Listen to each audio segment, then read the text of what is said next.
Alright, a little more discussion on my computer tower. You'll have to forgive the mess here as I've been working on things. As I'm trying to get back into my sim racing, one thing I've discovered is that my motherboard, CPU, cooling, all that, none of it were up to the task. Some of it was from age, but some of it, of course, was just from not being able to handle what I was trying to do.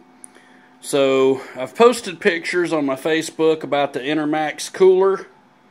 Added that to the CPU. The temps are way down. I have a matching Enermax fan in the back.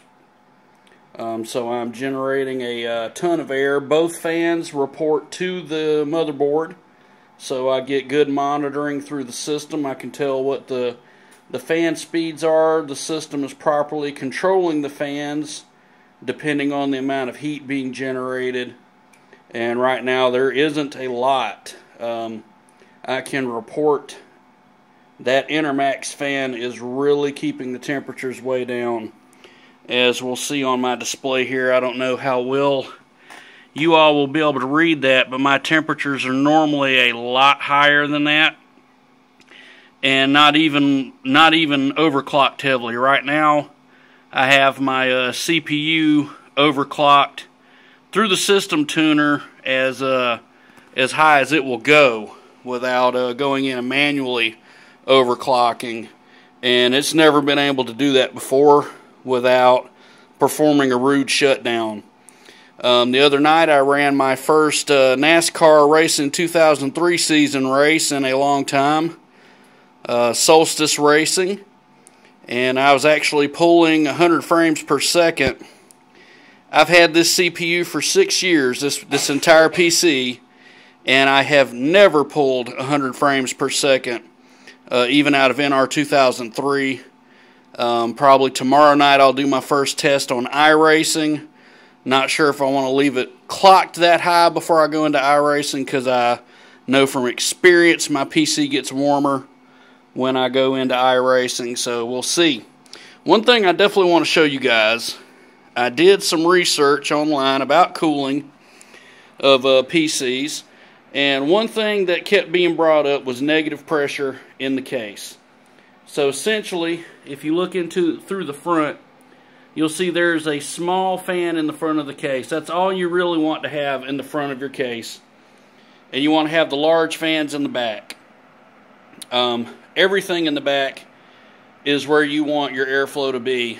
You want to generate that negative pressure where you're basically sucking through the case, rather than trying to blow air through the case. It actually generates more efficient cooling. And I actually talked to my HVAC guy at work today, and he basically echoed the same sentiments, and also spoke to me about static pressure inside the case, which is why you will see there is some duct tape covering some of the extra ports on this case. Yes, Southerners, you can do more with duct tape than reupholster your car seats and fix tail lights.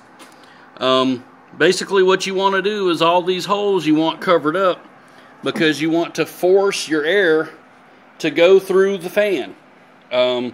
This extra port right here, you would actually be sucking some of your warm air or some of the other air back through this port, rather than forcing the flow from the front of the case through your smaller fan where your cool air is coming in, and forcing everything out the back. And you're generating that airflow even across the RAM chips and even across your GPU, which, let's be honest, unless you have a much better GPU than even I have, really doesn't provide adequate cooling on its own.